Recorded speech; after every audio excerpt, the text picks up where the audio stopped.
વાત કરીએ હિંમતનગરની તો હિંમતનગરના રાયગઢ ગામે જે આવેલા વૈજનાથ મહાદેવ મંદિર પટાંગણમાં 12 જ્યોતિર્લિંગ અને બાબા બર્ફાની પ્રકૃતિ બનાવવામાં આવશે। મહાશિવરાત્રિના દિવસે ભક્તો માટે ખુલ્લું મુકાશે, જે ગામના યુવાનો અને વૈજનાથ યુવક મંડળ દ્વારા શિવરાત્રિ, શ્રાવણ માસ અને દિવાળીના દિવસોમાં વિવિધ પ્રકારના શણગાર, રુદ્રાક્ષનું શિવલિંગ, નારિયેળનું શિવલિંગ બનાવવામાં આવે છે। ત્યારે આ વર્ષે હિમાલયની જેમ ગુફાઓ બનાવવામાં આવી છે અને અંદર 12 જ્યોતિર્લિંગ બનાવવામાં આવ્યા છે।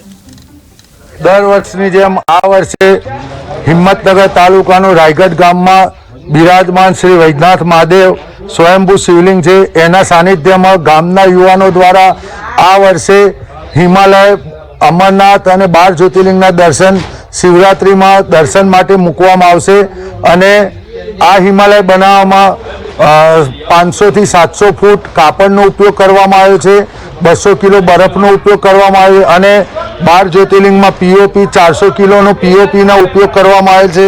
શિવરાત્રિના દિવસે યુવાનો દ્વારા ગામમાં આવેલ શિવ ભક્તો માટે ફલાહારનું આયોજન કરવામાં આવેલ છે। દર વર્ષની જેમ છેલ્લા 11 વર્ષથી કાર્યરત એવા રાયગઢ યુવક મંડળ દ્વારા વૈજનાથ મહાદેવે 12 જ્યોતિર્લિંગ અને બાબા બર્ફાનીની પ્રતિકૃતિનું આયોજન કરેલું છે। તો દરેક ભાઈ ભક્તોને વિનંતી છે કે તે અહીં આવી અને દર્શનનો લાભ લે।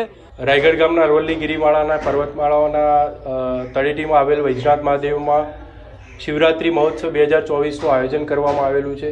છેલ્લા 9-10 વર્ષથી અહીંયા દર વર્ષે કંઈકનું કંઈક નવું આયોજન કરવામાં આવે છે શિવરાત્રિના દિવસે, અને વાર તહેવારે દિવાળી હોય, શ્રાવણ મહિનો હોય, દરેક વખતે કંઈકનું કંઈક નવું આયોજન કરીને અદ્ભુત શણગાર કરીને વૈજનાથ દાદાને પ્રસંગ ઉજવવામાં આવે છે।